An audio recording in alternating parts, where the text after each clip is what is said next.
ಅಧಿಕೃತವಾಗಿ ದೂರು ಕೊಡ್ತಾ ಇಲ್ಲ ಅಂತ ಚುನಾವಣಾ ಆಯೋಗ ಇನ್ನೇನು ಕೊಟ್ಟಿದ್ದಾರಲ್ಲ ನೋಡಿ. ಇನ್ನೊಂದು ರಾಹುಲ್ ಗಾಂಧಿ ಅವರು ಸಂಸದರು ಕಾನ್ಸ್ಟಿಟ್ಯೂಷನಲ್ ಇದರ ಪದದಲ್ಲಿದ್ದಾರೆ, ವಿರೋಧ ಪಕ್ಷದ ನಾಯಕರ ಲೋಕಸಭೆಯಲ್ಲಿ. ಅವ್ರಿಗೆ ನೀವು ಅಫಿಡವಿಟ್ ಕೊಡ್ತೀರಿ?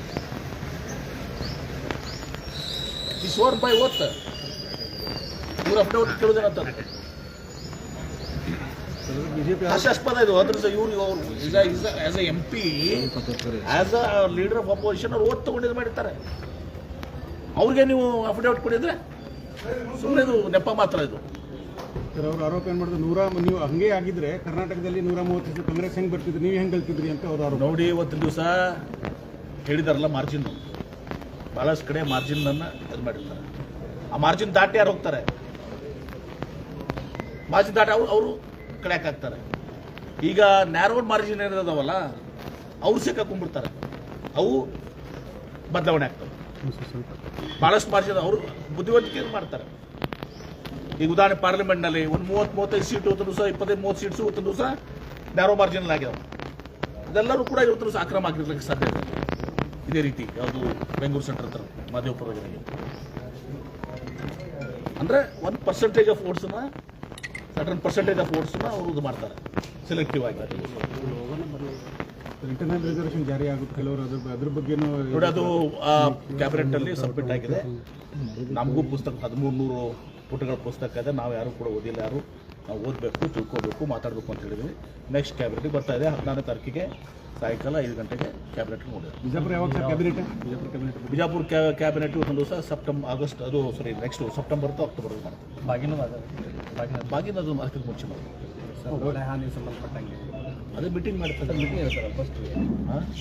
ಅದೇ ಭಾಳ ಹಾನಿಯಾಗಿದೆ ಒಂದು ದಿವಸ. ಭಾಳಷ್ಟು ವಿಶೇಷವಾಗಿ ಡೋಣಿ ನದಿಯಲ್ಲಿ ಆಜು ಬಾಜು ಭಾಳಷ್ಟು ಹಾನಿಗಳಾಗಿದ್ದಾವೆ. ಬೆಳೆ ಹಾನಿಯಾಗಿದ್ದಾವೆ, ರಸ್ತೆಗಳ ಹಾನಿಯಾಗಿದ್ದಾವೆ.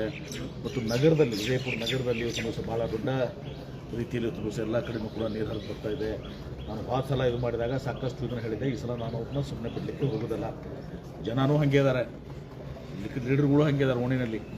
ಅದಾದಾಗ ಒಂದು ಲಾಸ್ಟ್ ಟೈಮ್ ಮಗು ಸತ್ತು ನಿಮ್ಮ ಮಷೀನ್ನಲ್ಲಿ. ಆ ಕ್ಷಣಕ್ಕೆ ಇವತ್ತು ದಿವಸ ಇವರೆಲ್ಲರದು ಒಂದು ಅಭಿಪ್ರಾಯ ಆಗುತ್ತೆ. ಮುಗಿದ ಮೇಲೆ ಇವತ್ತು ದಿವಸ ಅಡ್ಡಿ ಆಗ್ತಾರೆ. ಅದೇ ರೀತಿ ಇವತ್ತು ದಿವಸ ನಿಮ್ಮ ಯಾವುದದು ಇಬ್ರಾಹಿಂ ರೋಜಾದಿಂದ ಏನೈತಲ್ಲ ನೋಡಿದ್ರೆ, ನೀವು ಬಂದಿದ್ರೆ ಎಲ್ಲರೂ 32 ಜನ ಹೋಗಿ ಸ್ಟೇ ತಂದಿದ್ದಾರೆ, ಹೋಟ್ಲ್ ಸ್ಟೇ ತಂದಿದ್ದಾರೆ. ಹೀಗಾಗಿ ಎಲ್ಲ ಸಮಸ್ಯೆಗಳಿದಾವೆ. ಆರ್ಕಲಾಜಿಗೆ ಒಂಥರ ಸಮಸ್ಯೆ ಇದೆ. ಎಲ್ಲ ಸಮಸ್ಯೆಗಳನ್ನ ದಿವಸ ನಾವು ಇವತ್ತೊಂದು ದಿವಸ ಭಾಳ ಗಂಭೀರವಾಗಿ ಭಾಳ ಮತ್ತು ಈ ಸಲ ನಾನು ಯಾರಾದರೂ ನಾನು ಸಸ್ಪೆಂಡ್ ಮಾಡೋಕ್ಕೂ ನಾನು ಹಿಂಜರಿಲ್ಲ. ಅದಕ್ಕೆ ಅದು ಗೊತ್ತಿದೆ, ನನಗೆ ಎಲ್ಲರೂ ಗೊತ್ತಿದೆ. ಈಗ ನಾನು ಇವತ್ತು ಮೀಟಿಂಗ್ನಲ್ಲಿ ಇದು ಒಂದು ಸಲ ಬಗೆಹರಿಬೇಕು. ಇವತ್ತು ದಿವಸ ಕೋರ್ಟ್ನಲ್ಲಿ ತಂದರೆ ಹೋಗಿ ವೆಕೆಟ್ ಮಾಡ್ತೀನಿ ಹೇಳಬೇಕಾಗ್ತದೆ. ಅವ್ರಿಗೆಲ್ಲ ಹೋಗಿ ಪ್ರೆಸೆಂಟೇಷನ್ ಮಾಡಬೇಕಾಗ್ತದೆ. ಹಿಂಗೆ ನೋಡಿ ಜಡ್ಜಸ್ಗೆ ಹೇಳಬೇಕಾಗ್ತದೆ, ಹಿಂಗೆಲ್ಲ ಆಗಿದೆ. ಅಷ್ಟೇ ಅಲ್ಲ, ಜಡ್ಜಸ್ ಕಾಲೋನಿಯಲ್ಲಿ ನೀರು ಹೋಗಿದ್ದಾವೆ, ಮನೆಯಲ್ಲೂ ನೀರು ಹೋಗಿದ್ದಾವೆ. ಎಲ್ಲಿ ನಿಮ್ಮ ಬಸ್ ಸ್ಟ್ಯಾಂಡ್ ಹಿಂದೆ ನವಬಾಗ್ನಲ್ಲಿ ನೋಡಿದ್ದೀರಿ ನಿಮ್ಮೆಲ್ಲ. ಅದೇ ಹೇಳ್ತೀನಲ್ಲ, ಅದನ್ನೇ ಹೇಳ್ತೀನಿ. ಈ ಥರ ಈಗೆಲ್ಲ ಆಗಿದ್ದಾವೆ. ನಾವು ಭಾಳ ಗಂಭೀರವಾಗಿ ತಗೊಂಡಿದ್ದೀನಿ. ಇವತ್ತು ನಾನು ಇದನ್ನು ಸುಮ್ಮನೆ ಬಿಡೋದಲ್ಲ. ಅದು ಜಿಲ್ಲಾಧಿಕಾರಿಗಳನ್ನ ಹೊಣೆ ಮಾಡ್ತೇನೆ.